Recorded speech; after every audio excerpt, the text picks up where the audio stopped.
അടൂർ ഗോപാലകൃഷ്ണൻ എന്ന് പറയുന്ന ഒരൊറ്റ പേരിന് പിന്നാലെയാണ് മാധ്യമങ്ങളും വിമർശകരും ഒക്കെ പോയത്, സിനിമാ ലോകം ഉൾപ്പെടെ പോയത്. അപ്പോൾ അശോക് സാർ, ഇതിനിടയിൽ അറിഞ്ഞോ അറിയാതെയോ നമ്മൾ വിട്ടുപോയ രണ്ട് പേരുകളുണ്ട്. ഒന്ന് ഉർവശിയും മറ്റൊന്ന് വിജയരാഘവനുമാണ്. അവർക്ക് ലഭിക്കേണ്ടുന്ന അവരർഹിച്ച ഒരു അംഗീകാരം വേണ്ട രീതിയിൽ ആഘോഷിക്കപ്പെട്ടിട്ടില്ല. അവർക്ക് ലഭിക്കേണ്ടിയിരുന്ന ഒരു ഫെയിം ഇതുവരെ മാധ്യമങ്ങളിൽ നിന്നോ സോഷ്യൽ മീഡിയകളിൽ നിന്നോ അവർക്ക് ലഭിച്ചിട്ടില്ല. അപ്പോൾ എന്റെ ചോദ്യം എന്ന് പറയുന്നത്, അടൂർ ഗോപാലകൃഷ്ണന്റെ വിവാദങ്ങളിൽ ഉർവശിയും വിജയരാഘവനും അവർക്ക് ലഭിച്ച അംഗീകാരം മുങ്ങിത്താണു പോയി എന്നൊരു അഭിപ്രായം സാറിനുണ്ടോ? തീർച്ചയായിട്ടും ഉണ്ട്. കാരണം ഈ ഒരു ഗോസായി അവാർഡാണ് ഇപ്പം വന്നത്. ദേശീയ ഫിലിം അവാർഡ് എന്ന് പറയുന്നത് ഗോസായികൾ കൊടുത്തൊരു അവാർഡ് എന്ന് നമുക്കതിനെപ്പറ്റി കരുതാൻ പറ്റുള്ളൂ. ഉർവശിയുടെ ഡിമാൻഡുകൾ വളരെ കറക്റ്റാണ്. കാരണം അവർ കാരണം അറിഞ്ഞാൽ മതി എന്നാണ് ഉർവശി പറയുന്നത്. ഉർവശി അവാർഡ് കിട്ടാത്ത വ്യക്തിയോ അഭിനയം അറിയാത്ത വ്യക്തിയോ അല്ല. അതുപോലെ റാണി മുഖർജിയും ഒരു മോശം അഭിനേത്രിയൊന്നുമല്ല, വളരെ എക്സലന്റ് ആയിട്ടുള്ള ഒരു അഭിനേത്രിയാണ്. പക്ഷേ ഇപ്പൊ അവാർഡ് കിട്ടിയേക്കുന്ന ചിത്രം എന്ന് പറയുന്ന അത്ര മെച്ചമുണ്ടോ,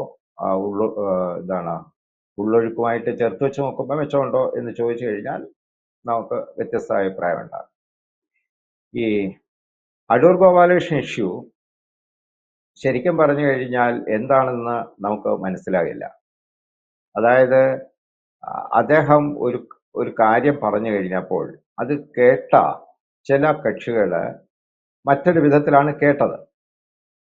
അപ്പൊ ആ കേട്ടത് വെച്ചിട്ട് ഈ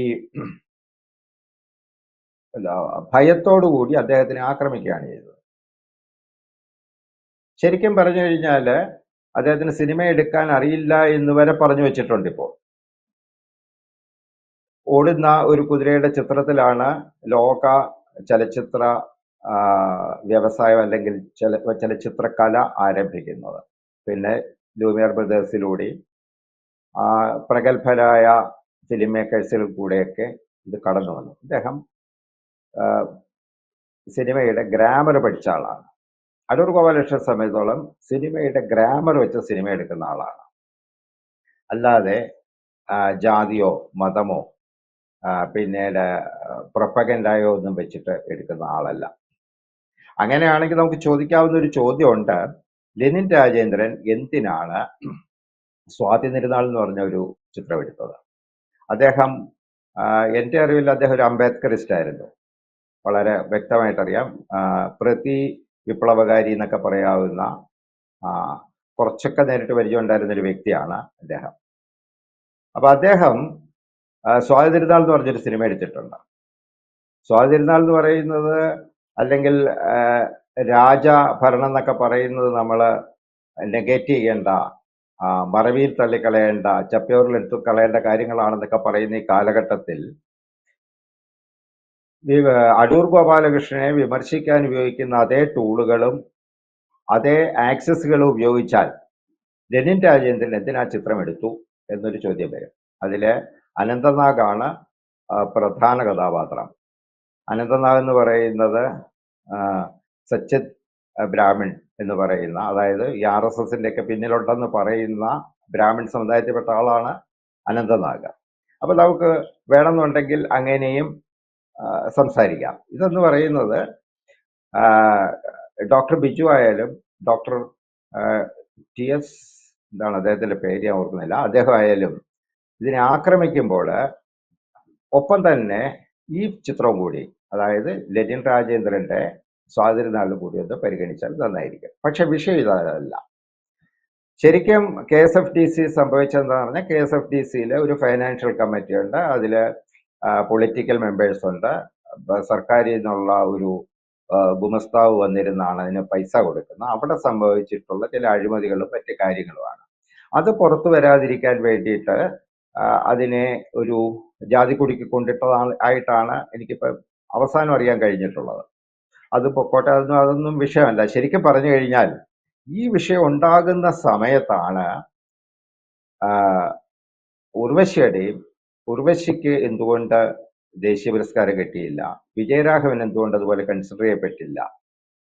അതായത് തമിഴിലെ പാർക്കിംഗ് എന്ന് പറഞ്ഞ സിനിമയിലെ ആ കഥാപാത്രത്തിന് കൊടുത്ത റാങ്കിങ്ങിലാണ് ഇവരെ രണ്ടുപേരെ നിർത്തിയിരിക്കുന്നത്. അതായത് സഹനടൻ സഹനടി എന്നുള്ള ലെവലിലാണ്. അതിനേക്കാളും ഭേദം അവർക്ക് അവാർഡ് കൊടുക്കാതിരിക്കുന്നതായിരുന്നു ശരിക്കും പറഞ്ഞു കഴിഞ്ഞാൽ. കാരണം അപ്പൊ ഈ അടൂർ ഗോപാലകൃഷ്ണനെ ആക്രമിക്കുന്ന ഒരു സിനിമാ സമൂഹം യഥാർത്ഥത്തിൽ അവർ കാണാതെ പോയ ഒരു വിഷയം എന്താണെന്ന് പറഞ്ഞു കഴിഞ്ഞാൽ, BJP സർക്കാർ അല്ലെങ്കിൽ BJP സർക്കാർ നിയോഗിച്ച അവാർഡ് കമ്മിറ്റി ഉർവശിക്കും വിജയരാഘവനും എതിരെ നടത്തിയ ഒരു ഇതുണ്ട്, കുറച്ചു കാട്ടലുണ്ട്. അതായത് അവരുടെ അഭിനയത്തികവ് പോരാ, അവര് റാണി മുഖർജിയുടെ അഭിനയത്തോടൊപ്പം ഷാറൂഖ് ഖാന്റെ അഭിനയത്തോടൊപ്പം ഒന്നും എത്തിച്ചേർന്നിട്ടില്ല എന്ന ഒരു അവസ്ഥ ഉണ്ടായിട്ടുണ്ട്. ആ അവസ്ഥയെ പൊതു സമൂഹത്തിന് ചർച്ച ചെയ്യാനോ അല്ലെങ്കിൽ സിനിമാക്കാർക്ക് ചർച്ച ചെയ്യാനോ ഉള്ള അവസരമൊന്നും ഉണ്ടാക്കാതെ അതിനെ തമസ്കരിച്ചു. ഇനി അതിലും ജാതി ഉണ്ടോ എന്ന് എനിക്കറിഞ്ഞുകൂടാ. കാരണം രണ്ടുപേർക്കും അതിന് അർഹത ഇല്ല എന്നായിരിക്കാം ഈ സിനിമാ ചർച്ചക്കാർ കരുതുന്നെങ്കിൽ ഇറ്റ്സ് ഓക്കെ. അവര് BJP അനുകൂലികളായ സിനിമാക്കാരാണെന്ന് നമുക്ക് എടുത്ത് സമാധാനിക്കാൻ പറ്റും. അപ്പൊ ശരിക്കും ഈ വിഷയത്തില് അടൂരിനെ പരിചയാക്കിക്കൊണ്ട് ഉർവശിയെയും വിജയരാഘവനെയും പിന്നിലേക്ക് തള്ളുന്ന ഒരു സിനിമാ ലോകമാണ് ഇന്നിപ്പം മലയാളത്തിലുള്ളത്. തമിഴിലെ ബാക്കിയുള്ള ഭാഷകളിലൊക്കെ ആണെങ്കിൽ അവർ കൊമേഴ്സ്യൽ ആയിക്കോട്ടെ, ആർട്ടായിക്കോട്ടെ, അല്ലെങ്കിൽ ആർട്ടോ കൊമേഴ്സ്യൽ ആയിക്കോട്ടെ, അവർ സിനിമ എടുക്കുന്നുണ്ട്, വിൽക്കുന്നുണ്ട്, ആളുകൾ കാണുന്നുണ്ട്. ഇവിടെ ചർച്ചകൾ മാത്രമേ നടക്കുന്നുള്ളൂ.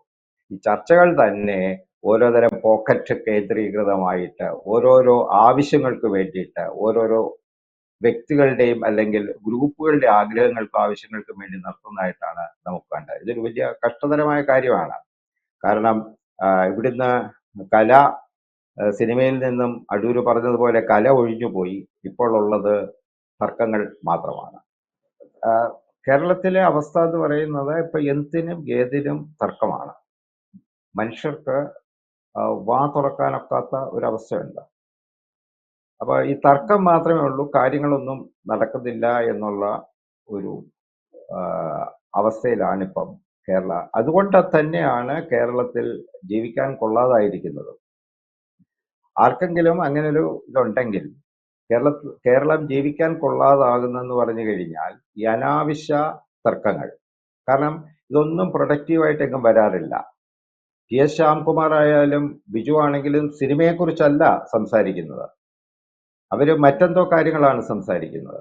സിനിമയെക്കുറിച്ച് അവർക്ക് സംസാരിക്കാൻ ഭയമുണ്ടെന്നാണ് നമുക്ക് മനസ്സിലാകുന്നത്.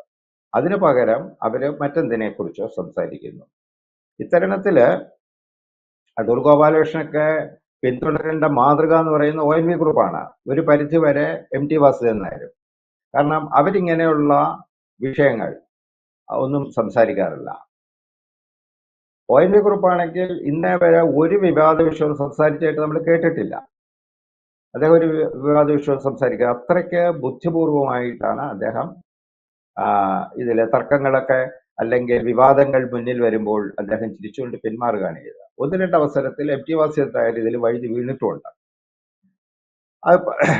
അപ്പം ഈ കേരളത്തിലെ പൊതുജീവിതം ദുസ്സഹമാക്കുന്നത് ഇത്തരം ഭാവനാത്മകമായ വിവാദങ്ങളും അതിൻ്റെ തർക്കങ്ങളിൽ കൂടിയാണ്. ഇപ്പൊ ഞാനത് ആദ്യം പറഞ്ഞതുപോലെ ഉർവശിയുടെയോ വിജയരാഘവന്റെയോ അവാർഡിനേക്കാൾ പ്രധാനം KSFDCയിലെ കെടുകാര്യസ്ഥതയ്ക്കും അഴിമതിക്കും മറയിടാനുള്ള മാധ്യമങ്ങളുടെ ഒരു ശ്രമമായിരുന്നു എന്ന് വേണം നമുക്കിതിനെ കരുതേണ്ടത്.